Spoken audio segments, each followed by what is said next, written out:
Hey guys, வரலாறு episode 1 part 2 2003 GTA Vice City release ஆனதுக்கப்புறம் வெறும் 75 பேரை மட்டும் வச்சு நெக்ஸ்ட் 2 இயர்ஸில் டெவலப் பண்ண கேம் தான் 2005 GTA San Andreas literally 27.5 million copies sold ஆகுது. இதனால் PS2 அதிகமாக இந்த வருஷம் சோல்ட் ஆகுது. 2008 GTA 4 ரிலீஸ் ஆகுது. மொத்த சேல்ஸ் ரெக்கார்டையும் பீட் பண்ணாலும் பல கேமர்ஸ் இந்த கேமுக்கு நெகட்டிவ் ஃபீட்பேக் தான் கொடுத்தாங்க. கடைசியாக வந்தவர் தான்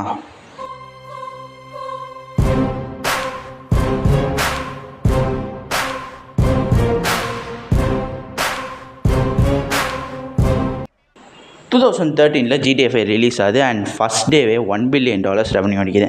அண்ட் நெக்ஸ்ட்டு 3 டேஸில் $10 பில்லியன் ரெவன்யூ அடிக்குது. இது மொத்த சேல்ஸ் ரெக்கார்டை திருப்பியும் பீட் பண்ணுது.